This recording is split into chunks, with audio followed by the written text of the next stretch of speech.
Promotion of equity regulations 2026 UGC की guideline में एक बड़ा संशोधन और उसके बाद पूरे देश में एक बड़ा तबका इसके विरोध में आ गया है। इस तबके को लोग कह रहे हैं ये जनरल कैटेगरी के लोग हैं, सवर्ण हैं। अब चूंकि उच्च शिक्षा में ये बदलाव यूजीसी की तरफ से लाया गया है और उच्च शिक्षा के एक चर्चित विश्वविद्यालय काशी हिंदू विश्वविद्यालय के जहां रिसर्च स्कॉलर्स रहते हैं बिरला बी, उस छात्रावास के हम कैंपस में हैं। तो बिरला बी के कैंपस में है, हॉस्टल है और तमाम हॉस्टलर्स हमारे साथ हैं। तो हम अपने चर्चा की शुरुआत मृत्युंजय तिवारी जी से करेंगे। मृत्युंजय तिवारी जी इस मामले में याचिका करता है, सुप्रीम कोर्ट में आपकी याचिका लगी है। जी जी, आपने अपनी याचिका में क्या कहा है और सुप्रीम कोर्ट का क्या रिस्पॉन्स रहा?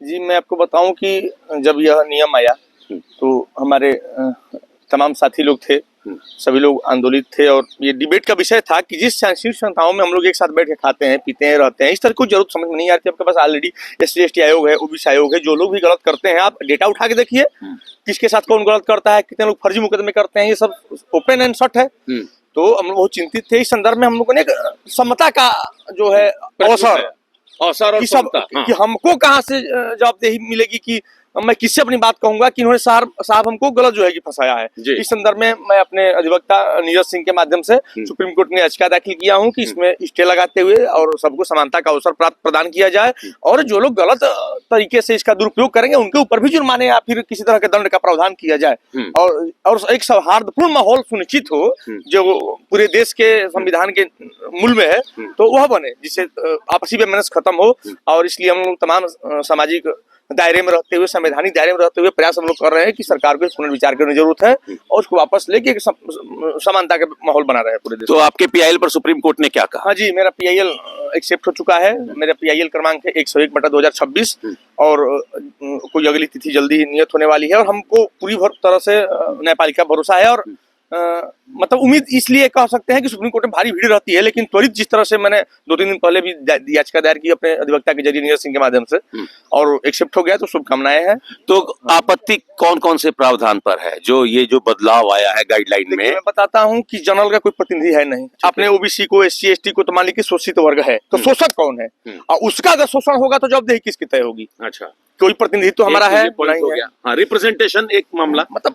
और दूसरी बात कि जो लोग गलत शिकायत करता है उनके ऊपर किस तरह का दंड का आपने प्रावधान किया नहीं, तो ये डायलेमा का विषय है। आप स्थिति स्पष्ट करिए कि ऐसे भी अभी देखिए कि इस कानून से पहले भी तो जो लोग पीड़ित होते थे, चाहे वो SC/ST वर्ग हो फिर OBC वर्ग हो, तमाम फोरम्स हैं, मुकदमे होते हैं, कार्रवाइयां होती हैं, यहाँ तक कि अनुदान भी मिलता है SC/ST वर्ग को। सबसे ज्यादा तो SC/ST वर्ग पीड़ित है OBC वर्ग से। तो इसमें ये आपने कहा लिखा है कि अगर OBC SC/ST को पीड़ित करेगा तो आप क्या करिएगा? SC/ST कहाँ जाएगा? OBC को तो शामिल कर लिया गया ना, ये बदलाव है ना। जबकि डेटा उठा के देखेंगे पूरे देश में तो जो हमारा SC/ST वर्ग है उसको सबसे ज्यादा दिक्कत OBC वर्ग से है। तो कुछ ऐसी जातियां हैं जो लोग हमेशा से दबाती हैं। अभी आप देखिएगा चुनाव के रुझान आए थे, सबसे ज्यादा दलित इसलिए पीटे गए कि उन लोगों ने BJP को वोट करा था और वही BJP जो है उन जातियों को रखा है कि नहीं आप भी शोषित है। तो ये तमाम जो विभेदकारी नीतियां हैं इसका हम लोग विरोध करते हैं। जी, आपका नाम क्या करते हैं? मेरा नाम सुजीत पासवान है, मैं पत्रकारिता विभाग का छात्र हूँ। BHU में ही छात्र हैं? क्या सुजीत पासवान नाम है आपका? जी। तो आप इस विषय पर क्या कहना चाहते हैं? मैं इस बिल का पूरी तरह समर्थन में हूँ। मैं स्वागत करता हूँ UGC के लाया गया इस बिल को और मैं सरकार से ये बस सुनिश्चित करना चाहता हूँ कि इसमें एक कमेटी और जिस तरह सवर्ण भाइयों को दिक्कत है कि उसमें उन लोगों के साथ अगर कभी गलत तरीका कोई अगर इल्जाम लगा दे तो उनका क्या होगा। तो ऐसे में ये प्रावधान लाना इसमें जरूरी हो गया है कि अगर कोई गलत इस तरह का आरोप प्रत्यारोप करे और किसी के बहकावे में आकर तो उनके खिलाफ एक सख्त दंड का एक प्रावधान होना चाहिए। जी बिल्कुल। मतलब अगर शिकायत फर्जी पाई गई तो उस पर जुर्माना या सजा का प्रावधान होना चाहिए। बिल्कुल, ये एक सजा का प्रावधान उसमें होना चाहिए। बस मैं इसी के समर्थन में। तो ये आप मानते हैं कि ये जरूरी था? जी, अब देखिए UGC ने ही ये डेटा दिया 118% के, मैं इसीलिए सवाल बढ़ गया। जी तो ये जरूरी होगा तभी उन्होंने लाया होगा और ये बिल लाने वाले भी सभी सवर्ण हैं। हाँ, दिग्विजय सिंह उसकी अध्यक्षता कर रहे थे कमेटी की। BHU भी आके ये हमारे यहाँ से भी सारे डेटा वगैरह लेके गए थे। तो अगर जरूरत नहीं होती तो ये लाते ही क्यों? जी आपका क्या नाम है सर? मेरा नाम शिवम सोनकर है, मैं काशी हिंदू विद्यालय का शोध छात्र हूँ। शोध छात्र है, शिवम सोनकर नाम है आपका। इस बिल का समर्थन है, विरोध है या इसमें संशोधन की आवश्यकता है?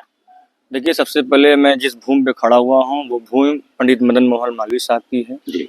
वो हमारे लिए पूजनीय है। नित्य मैं उनका जो है कि सुबह उठते ही प्रातःकालीन स्मरण करता हूँ। ये महामना की बगिया है। हाँ, ये महामना की बगिया है। जहाँ खड़े हैं यहाँ पर कभी महामना चला करते थे। जी जी, इस पर आप बहुत पवित्र भूमि पे खड़े बहुत हो। पवित्र भूमि पर है जी। और एक शख्स और भारत देश में जिनकी मैं पूजा करता हूँ, पूज्य बाबा साहब भीमराव अम्बेडकर साहब। ठीक। उन्होंने ताउम्र संघर्ष किया, दलितों के उत्थान के लिए, संघर्ष किया, समानता के लिए। हाँ।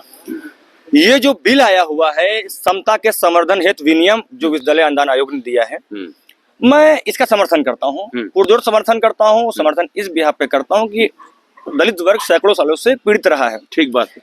लेकिन इसमें मैं एक बिंदु और ऐड करना चाहता हूँ। हाँ। कि इस बिल में किसी के साथ शोषण न होने पाए। हाँ। साथ ही साथ उस शोषण के आड़ में कोई सा गलत फायदा न उठा ले। हाँ। गलत फायदा न था। मान लीजिए कि ये पेड़ है, हाँ। देसी आम का पेड़ है, पीछे कैमरा घुमा लीजिए एक बार। हाँ, दिखा दीजिएगा। देसी हाँ। आम का पेड़ है। हाँ। इस पेड़ ने कब कहा कि मैं सिर्फ समारोह को जो है कि देसी आम दूंगा? ठीक बात है। हाँ भाई हम तो ये एक नेचुरल लॉ का भी विरोध है। हाँ, नेचुरल लॉ का विरोध है यार। ठीक बात है भाई आप लॉ पढ़ते हैं, क्या होता है? जी। लॉ के विशेषज्ञ जाएंगे लॉ कॉलेज में बीचू में, तो आप बताएंगे वो। बिल्कुल। इसने कभी भी इस पेड़ ने नहीं कहा कि नहीं आप दलित हो तो आम नहीं देंगे, आप सवर्ण हो तो आपको आम खिलाएंगे। ठीक बात है। तो ये भेदभाव क्यों इस नियम में? हाँ, किस भेदभाव है, मानते हैं। भेदभाव है, मतलब एक ऐसी न्याय की व्यवस्था लाइए जहां पर सबको समानता का अधिकार मिल सके। जी बिल्कुल। एक ऐसे अधिकार जो दलितों को शोषित होने से बचाएं और जो विपक्षी पार्टी है सवर्णों को उनको भी शोषण से बचाएं। ऐसे एग्जांपल मैं दे रहा हूँ, रिसेंट एग्जांपल। मैं दलित समाज से आता हूँ, मैं खड़ी समाज से आता हूँ, मैं सुनकर हूँ। ठीक है। सुनकर मेरा नाम है। ठीक। मेरे साथ जातिगत भेदभाव हुआ। हाँ। मैं लड़ा, सारी यहाँ के सारे दलित भाइयों ने, सवर्ण भाइयों ने मेरा साथ दिया, या ठाकुर हो, भूमिहार कोई भी हो। हाँ। ठाकुर ब्राह्मण सबने दिया। हाँ। उसके बाद 10 दिन बाद एक भाई हमारा आता है, हमारे सवर्ण भाई जो बहुत हमारे प्यारे मित्र हैं, भास्कर आदित्य त्रिपाठी साहब, उनके साथ भी भेदभाव हुआ। हाँ। फिर उन्होंने लड़ाई ली, उनको भी 100 छात्र के रूप में दाखिला 9 महीने बाद मिला। हाँ। तो केवल जातिगत भेदभाव केवल एक सीमा तक, एक किसी विशेष वर्ग तक सीमित नहीं रह गया। सब लोग उसके भुगते हुए हैं। ठीक बात है। एग्जाम्पल के तौर पर अगर आपका शरीर ये कहने लगे कि नहीं हमारे कमर के ऊपर वाला हिस्सा श्रेष्ठ है, नीचे वाला क्या कहते हैं कि निम्न है, तो ये तो अव्यवस्था फैल जाएगी ना। अव्यवस्था फैल जाएगी। आप शादीशुदा आदमी है, क्या आप अपनी पत्नी को, अपने बच्चों को बराबर ना बिहेव करते हैं? बिल्कुल। तो फिर आप कैसे भाई? सभी अंगों का अपना महत्व है, कोई छोटा बड़ा नहीं है। तो न्याय की एक ऐसी समावेशी व्यवस्था बने जिसमें सबके लिए जगह हो। जो शोषित हो उसका शोषण न होने पाए, और जो इसमें बच रहा है वो भी उससे सुरक्षित रहे। ये नहीं कि किसी को गलत फायदा उठा ले। हाँ। आपका नाम? जी, मेरा नाम विकास राज है। मैं यही सोशियोलॉजी का रिसर्च स्कॉलर हूँ। सोशियोलॉजी में रिसर्च स्कॉलर है, समाजशास्त्र पढ़ते हैं, आपसे बेहतर कौन समझता होगा। ये जो कानून में संशोधन हुआ है नियम में, इसका हमको जरा एक प्रैक्टिकल एग्जांपल देकर बताइए कि कैसे इसका मिसयूज हो सकता है।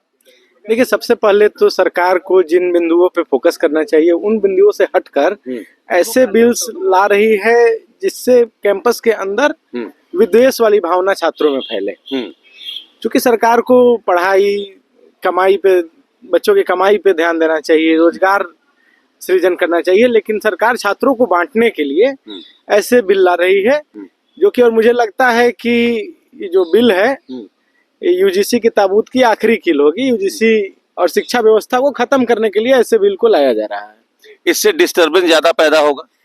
डिस्टर्बेंस ही है पूरा बिल। कांग्रेस के राज्यसभा सांसद दिग्विजय सिंह ने स्वर्ण छात्रों को बरगलाने के लिए, स्वर्ण छात्रों को दबाने के लिए यह बिल लाया है। कांग्रेस की अपनी नीति को स्वर्ण छात्रों पे थोप दिया है एक तरीके से।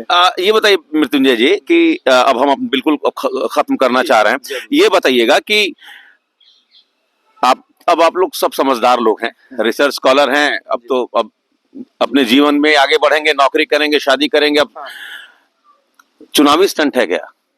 यूपी इलेक्शन नजदीक है, आपको लगता है कि ये सारा कुछ ये पॉलिटिकल मामला है, या वाकई वो चाहते हैं कि नहीं, जो 118% की वृद्धि हुई है, क्योंकि एक फैक्ट तो है ना, ये 118% की वृद्धि हुई है तमाम कोशिशों के बावजूद, और रोहित वेमुला केस के बाद से तो इंदिरा जयसिंह की पिटीशन पर ये सारा कुछ निर्णय हुआ, कमेटी बनी और उसके बाद उसकी रिपोर्ट को रिकमेंड कर लिया गया, एक्सेप्ट कर लिया गया। 118% की बढ़ोतरी एक फैक्ट है, दूसरा फैक्ट है क्या कोई पॉलिटिक्स है क्या? मैं 2 चीजें स्पष्ट करना चाहता हूँ। हाँ। ये जो बता रहे थे कि स्थायी समिति है, संसदीय समिति, हाँ। जिसके चेयरमैन हैं दिग्विजय सिंह जी, कांग्रेस के हैं। हाँ। ये पहली बात तो गई ठीक है। केवल अकेले वही नहीं, उसमें मेंबर भाजपा के लोग ठीक भी है, हैं ठीक है। और हाँ, संबित सपा पात्रा के लोग भी भी हैं, हैं। हाँ। बांसुरी स्वराज भी है। तो ये सभी पार्टियों की अपनी राजनीति है, हम केवल नहीं कहते कि भाजपा की पॉलिटिक्स हो या फिर कांग्रेस की हो। हाँ। कांग्रेस की जो मंशा थी, उन्होंने अपनी मंशा को अपनी सरकार में न रहते हुए भाजपा की सरकार में भाजपा के माध्यम से अपनी मंशा स्पष्ट करी। भाजपा के लोगों ने भी बाकी तमाम उन्होंने अनुशंसा किया था, उस पर अपने नहीं लागू किया और जो यही आपको दिख रहा था।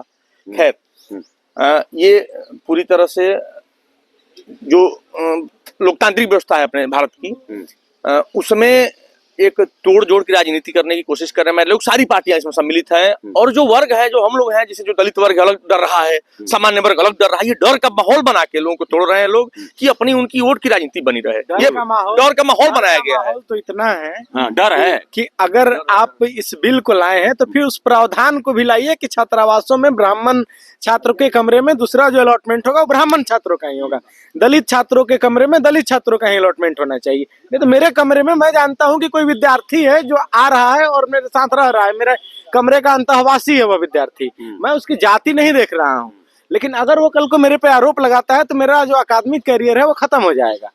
डर है कि अब रूममेट अगर किसी और जाति का है तो दिक्कत हो जाएगी, कल को वो अगर झूठा आरोप भी लगा देगा तो हमारे पास तो कोई उपाय नहीं है। ऐसा डर है क्या देखिए पत्रकार सवर्णों में? पत्रकार साहब, हाँ, स्पष्ट रूप से सुन लीजिए आप। हाँ। अब विश्वविद्यालय के मैं स्वच्छ छात्र हूँ और स्वच्छ छात्र बहुत निष्पक्ष होकर बोलता है। ठीक बात है। मैं एक बात सिर्फ कहना चाहता हूँ कि एक ऐसी व्यवस्था लाई जाए, सारे डर भय जातिवाद सब खत्म हो जाए, खत्म हो जाए। ऐसे इन विनियमों को अध्यादेशों को लाना ही न पड़े, समाज में सारे वर्गों में समानता फैल जाए, काम खत्म हो जाए। जेंडर न्यूट्रलिटी और कास्ट न्यूट्रलिटी जैसी चीज क्यों नहीं संभव है ना? तो आपको लगता है कि इस तरीके की चीजें डिस्टर्बेंस ज्यादा पैदा करेगी? जी, मुझे जहाँ तक लगता है ये अभी तो हम ग्राउंड पे देख रहे हैं, जिस तरह सिर्फ ये नियम लाने से ही चर्चा का जो विषय बन गया और किस तरह से एक बंटवारा सा हो गया है। कल तक हम लोग सब साथ में बात कर रहे थे, अभी हम लोग आपस में हम अपने वर्ग के साथ बात कर रहे हैं, ये अपने वर्ग के साथ बात कर रहे हैं, अभी से ये विभाजन हो गया। ये सरकार की शायद मंशा भी हो सकती है, ये हमें ठीक तौर पे अभी मालूम नहीं है। आज ये अगर जो इम्प्लीमेंट हो जाएगा इससे कुछ समय बाद ही हमें पता चले कि इसके पीछे मंशा क्या थी। तो ये काशी हिंदू विश्वविद्यालय में ही हो सकता है कि शिवम सोनकर और सनी पासवान और विकास राज और मृत्युंजय तिवारी एक साथ खड़े होकर एक विषय पर अपनी अपनी बात रख सके। और ये सारे लोगों ने माना कि कम से कम एक ऐसा प्रावधान होना चाहिए कि जिसमें शोषण की कोई बात ही न हो, है ना? सबको टोटलिटी में सबको लेकर यूजीसी चले तो वो सबसे अच्छा रहेगा। नुमान शौक का एक शेर याद आ गया, क्योंकि कहा भाई साहब ने कि डरे हुए हैं कुछ लोग, तो वो एक शेर याद आ गया, मौजू है वो शेर कि हमको डरा कर आपको सौगात देकर एक शख्स रातों रात जहांगीर हो गया। Amit Singh, TV9 UP, Varanasi.